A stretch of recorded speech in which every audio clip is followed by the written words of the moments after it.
Good morning and welcome to Redeemer Lutheran Church. I'm Pastor Gary Lodeholt. There's an old joke that goes, when my ship comes in, I'll probably be at the airport. We may resonate with that statement. Most of us probably know what it means to be in the wrong place at the wrong time. The story we will look at today is about a child who was in exactly the right place at the right time. This week we are looking at stories of children in the Bible, stories where children were the means through which God was working and acting.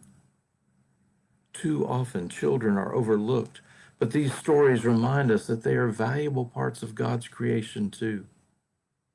So our story today, the story of the person at the right place at the right time, is a very small part of a much larger story. It's the story of a man from Syria to the north of Israel who was the general of their army. Then disaster strikes. He contracts leprosy. If you remember, leprosy was the worst possible thing you could get in those days. It was incurable, it was contagious, and the way they dealt with it was that you were quarantined away from your family, friends, society, religion. No one could have contact with you. In fact, everyone else had to stay at least 100 feet away from you, and you had to yell out "leper" continuously as you moved around to warn people who might be near. If you can imagine something like that happening to the chairman of the Joint Chiefs of Staff, you get the idea of Naaman's leprosy in Syria. There was nothing that could be done except in Naaman's household was a young servant girl who had been captured in battle, and she was from Israel.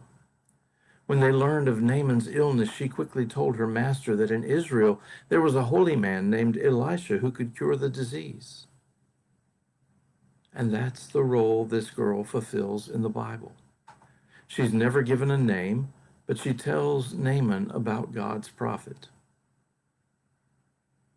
Now, you likely know the rest of the story, how Naaman eventually finds Elisha, how Elisha tells him to dip himself in the Jordan River 7 times, how Naaman says, I have better rivers at home, and how another servant convinces Naaman to do what the prophet had said.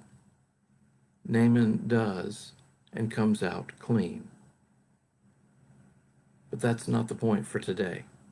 The point is, this girl knew of the good news of God at work through Elisha, and she told it. And maybe that's a lesson to us to not be so reticent to speak of God in our lives or to tell the story of the goodness and amazing grace of God. By the way, Naaman's story ends with one of my favorite, often overlooked details. When it's all said and done, and Naaman has thanked Elisha, he takes a wagon load of dirt from Israel back to Syria. That's an odd little detail. But you see, in that day, they believed that a god could be worshipped only on his own land. Naaman takes the dirt with him so that he can spread the dirt out in the courtyard of his house, and there in Syria, worship the God of Israel. Imagine that. The king of an enemy's army worshiping your God because of a servant girl who told the good news. What might happen if we dare to tell the good news too? Thanks for watching, and remember to let this day belong to God.